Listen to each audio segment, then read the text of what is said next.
This is the largest freshwater invertebrate on the planet.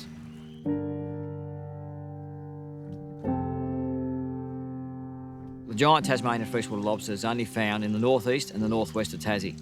And that's it. It's just that small coastal strip extending along both areas that run into Bass Strait that they're found. So even in Tasmania, they're only found in probably 15% of the state.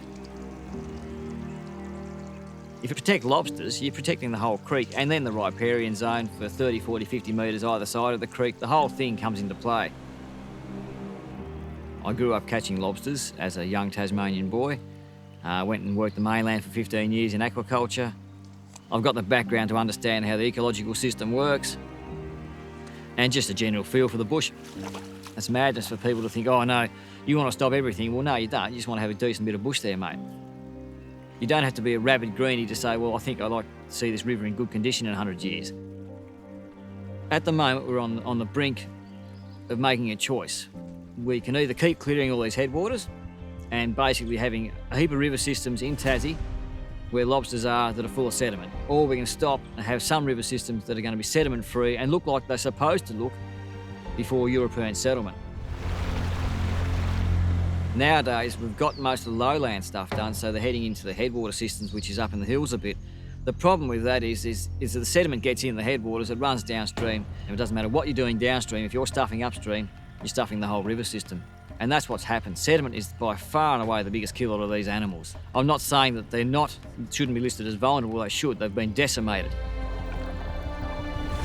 In a small creek on a hot day with no shade, the water hits 25, lobsters die. The canopy supplies the food, the shelter and the shade. Everything comes from the bush. What I do nowadays is more just the tagging and researching of populations just to see how they're travelling. He'd weigh about 1.7 kilo. He's got scars all over his body from fighting. There's a nice scar there where he's had his antenna taken off. So he's been quite an active boy. For me, it's just walking through the man ferns to get to these beautiful rivers that are in the middle of nowhere with tannin stained water, clean rocky bottoms, big myrtles, big blackwoods, man ferns all over the place. There's shade. You've got these fantastic animals living in them, the great part of the world. Why shouldn't we look after it? We can't lock up the world, but it's got to be balanced.